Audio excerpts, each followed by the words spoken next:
लालची मुखिया, ड्रामा और संवाद वाली प्रेरणादायक कहानी। बहुत समय पहले सूरजपुर नाम का एक गांव था। उस गांव में रामू नाम का एक गरीब लेकिन मेहनती युवक रहता था। उसके माता पिता का देहांत हो चुका था और वह मजदूरी करके अपना पेट पालता था। एक दिन गांव में भयंकर बाढ़ आ गई। रामू का छोटा सा घर टूट गया और उसकी सारी जमा पूंजी बह गई। हे भगवान, अब मैं क्या करूंगा?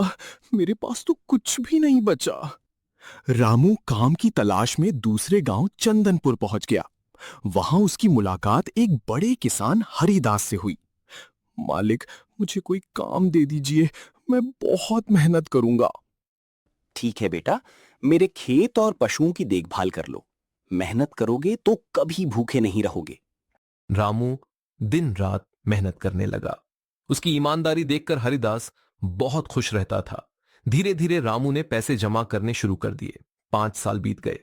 रामू के पास लगभग 10,000 रुपए जमा हो गए। एक रात गांव में चोरी की खबर फैली। अगर चोर मेरे पैसे चुरा ले गए तो मेरी सारी मेहनत बेकार हो जाएगी।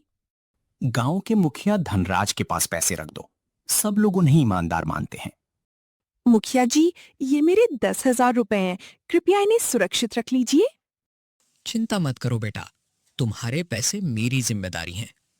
रामू निश्चिंत होकर वापस चला गया। 2 साल बाद रामू ने सोचा कि अब वह अपनी जमीन खरीदकर खेती करेगा। वह अपने पैसे लेने मुखिया के पास पहुंचा। मुखिया जी, मैं अपने 10,000 रुपए लेने आया हूं। कौन से रुपए? मैंने तुमसे कोई पैसे नहीं लिए। मुखिया जी, ऐसा मत कहिए, मैंने खुद आपके हाथों में पैसे दिए थे। कोई सबूत है तुम्हारे पास? रामू के पास कोई सबूत नहीं था। मुखिया के आदमियों ने उसे धक्के मारकर बाहर निकाल दिया। रामू रोता हुआ हरिदास के पास पहुंचा। मालिक, मेरी सारी कमाई चली गई। घबराओ मत बेटा, लालची आदमी को उसकी लालच से ही हराया जाता है। हरिदास ने रामू को एक योजना बताई। अगले दिन हरिदास एक बड़ा संदूक लेकर मुखिया के घर पहुंचा। मुखिया जी, इसमें सोने चांदी के गहने हैं। मैं कुछ महीनों के लिए शहर जा रहा हूं। क्या आप इन्हें संभाल सकते हैं? मुखिया की आंखें चमक उठी।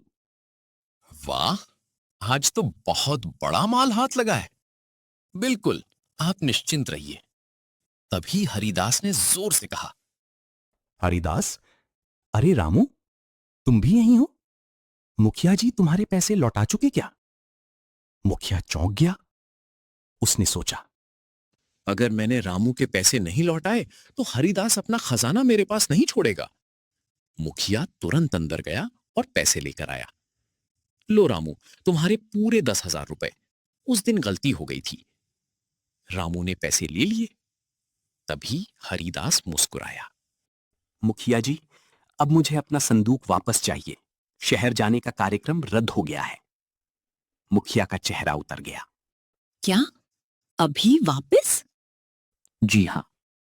हरिदास संदूक लेकर वहां से चला गया। मुखिया समझ गया कि वह अपनी ही लालच के जाल में फंस गया है। गांव में उसकी सच्चाई सबके सामने आ गई और लोगों ने उस पर भरोसा करना बंद कर दिया। रामू ने अपने पैसों से जमीन खरीदी, मेहनत की और कुछ वर्षों में एक सफल किसान बन गया। कहानी से सीख, ईमानदारी की कमाई कभी व्यर्थ नहीं जाती। लालच इंसान का सबसे बड़ा दुश्मन होता है। बुद्धिमानी और धैर्य से बड़ी समस्या का समाधान निकाला जा सकता है।